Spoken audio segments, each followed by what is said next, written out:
านอนกินมือสาวหาแก้วอีเบแก้วอีเบอย่ามาจับกูมันสิเก่ามือกูคิดทอดเด้คิดทอดแม่คิดทอดหลายโนเด้เด้ถึงฟ้าโนมีดวนมาหมายความเอาอยู่กับพ่อกูมีความสุขเสมอเมตาเอ้ยกับเพื่อนเฮาเถิดนะกับเพื่ออยู่น้ำบุตรเบสิให้กันแม่กับแม่จังไดมั้ยกับเมื่อกระทุกยากคือเก่ากับเมื่อบ่ได้ดอกสางยี่ยางนอนักจึงคอยหาบิดาเจ้าสร้างมาทุกสิ่งทุกอย่างอะไรบัวเมาแต่น้ำสูบ่รู้ตุนบ่นอลูก่อนไปดูวันเอ๋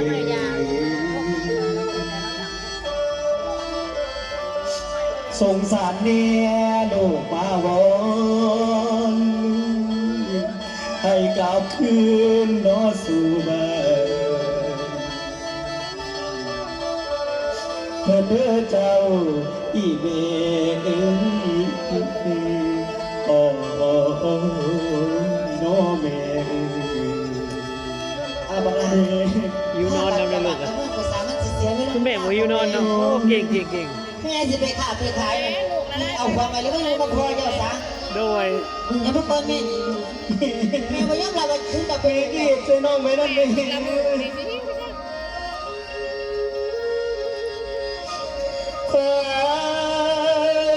เมื่อว่า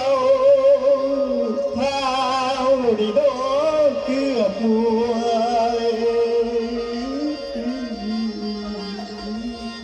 อยู่กับพ่อสูหุ่นว่าบ่ถ้ากันมาได้จะได้บักซี่คือกันขันบ่ไม่รู้เขาบ่ได้มาหาตัวเลยสิเอาคิดว่าเขานี้อยู่หรออันโอ้ยไล่สอนน้อยบ้างนี่เอาคื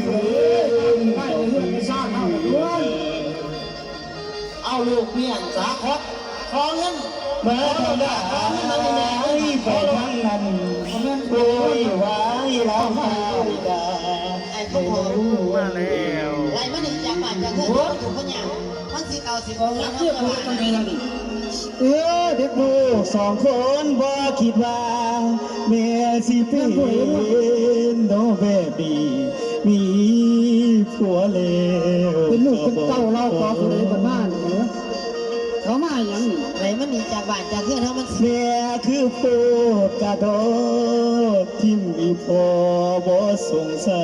รเมื่อคำอื่นเขามาขอทานจากลูกคนในร้านคนในมาวนพร้อมทั้งสองน้องคุณบ้านที่เด็กคือขนมเอาจากสี่นวลอันว่าเขามากขนาดตุ้มหัวใจไว้สองบ่เห็นทางใดพอโดนเจ้าแช่วเก๋เก๋กันเขาจะได้เงินแต่ท่องพอละบ้านโนเทในตอนนี้แม่ได้สั่งโอ้ดีแม่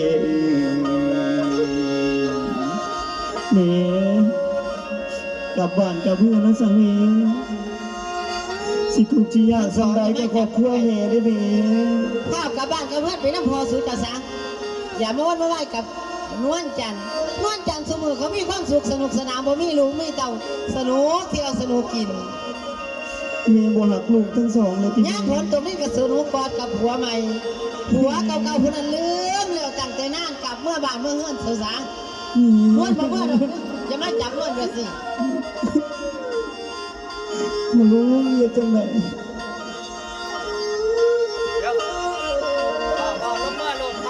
มาเด็กหน่อยมันอยู่สองคนมาลูกไรนะดีสุขบดี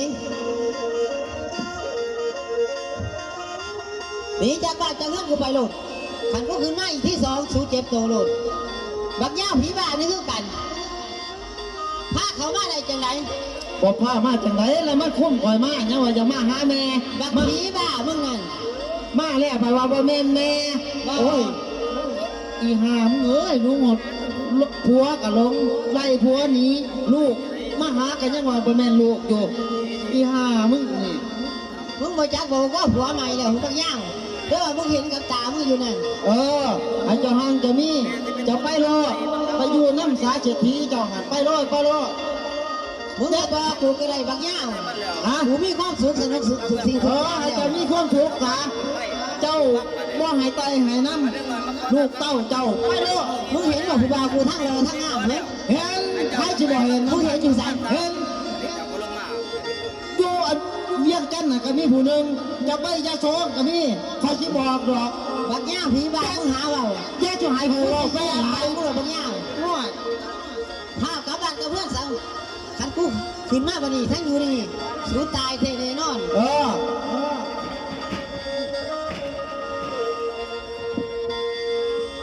โอ้อีห่าเก่งเลยเด้อละจะเดินผู้ลุงพ่อว่าจังสี่ลูกว่าจังสี่ไป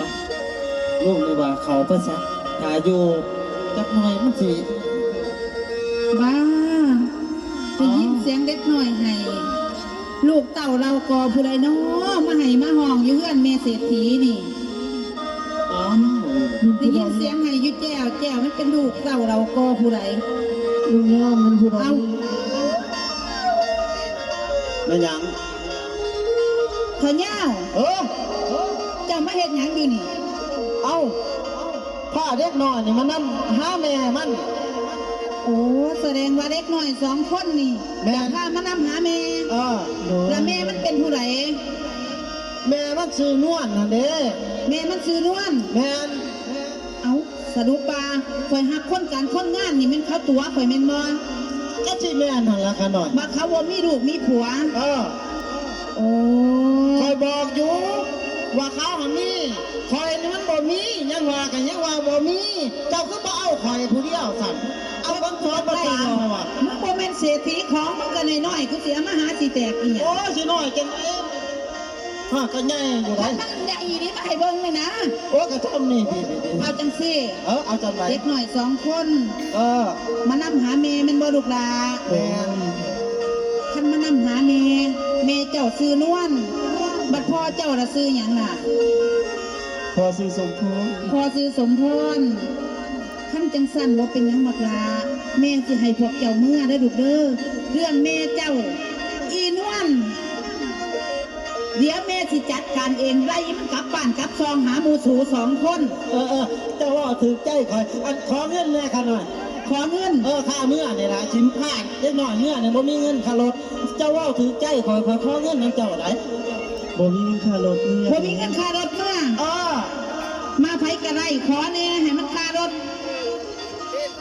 มันบ่มีเงินค่ารถเดี๋ยวนี้ เจ๊ขอแน่เจ๊ คันมึงอยากไรอีนี้ก็นั่งดอง นั่งกันนะ นั่งไก่มันถึงนั่งถือจังหวะเลยเด้อ ว่าเจ้าเจ๊ที่ไหน บ่เฮ็ดหยังดอกสิเอาเงินให้ เอาเปล่า มึงต้องการเงินแม่นบ่ แม่น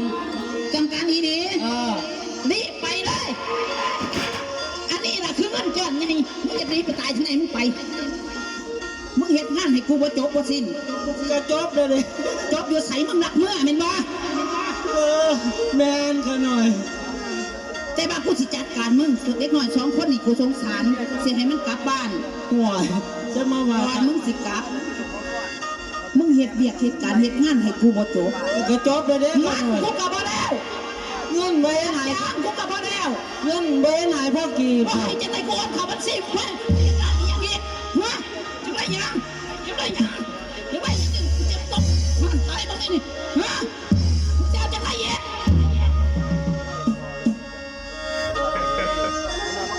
นับตั้งแต่มื้อนี้กูบ่ได้เสียนักหนามึงบักยาว นับแต่ใจมือนี่มันบอกจะทอนมืออื่น แม่น นับมา 1 2 3 1 2 3จะเศร้าเลยนับจะนับอยู่ ให้คุณเอาพอใช้เดี๋ยวนี้เอาบ่ นับพอมือ เอาบ่ บ่ น้ำมันแสบฮะน้ำมันมือนี่นะคือมือไปมึงอย่างนี้ไปตายเนี่ยไปขอท่านเรื่องไปมึงไม่คารถมึงก็ว่าต่อเมื่อมึงก็ยางเอา ถ้าจิป๊อบแล้วป๊อบโลดบังหำพูดนี่ก็ยิ่งถูกเอาไว้แล้ว บักลาแม่สิบอกเจ้าให้เมื่อสรุปเรื่องแม่นวลของเจ้าเดี๋ยวแม่สิจัดการเอง โดย แม่การะเกดสิจัดการเองสิได้ยิ้มกลับบ้านกลับซองเพราะว่าแม่เศรษฐีนี่หูความจริงนะพ่อกับแม่มึงมาหลอกกูเหตุการณ์เหตุงาน โดย ว่าบ่แม่นลูกแม่นผัวบ่แม่นลูกแม่นเมียให้พวกเจ้ากับเมื่อสรุปเดี๋ยวทั้งนี้แม่สิจัดการเองดอก โดยถามเป็นธุระในเรื่องเวที ก็เป็นหยังดอกลาไปเฝ้าเมื่อไปดูไปตะลุตนเนาะโอ้ยแต่อีตนเล็กหน่อย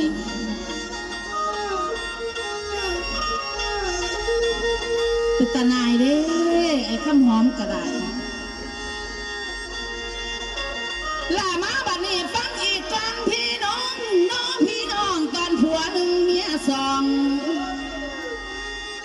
มาปากคลองอยู่น้ำกันเลี้ยงหมูเฮาสิเป็นหัวไผได้เนาะเขาสิเป็นคนสองรอฟังไปพ่อได้แม่ไผสิเป็นผู้แย่รอฟังแม่สิเป็นไผรับรองว่าบักคำหอมต้องนั่งให้ย้อนผัวหนึ่งเมียสองผู้หนักในสมองนึกว่าเป็นโนผัวคุณและผู้ทำบุญคือตัวใครการะเกดนี่เมนบองคอยฟังไปเด้อพองรอฟังไปเด้อแม่รอฟังไปให้มุมแจ้งสาธาเจ้าจริงขอ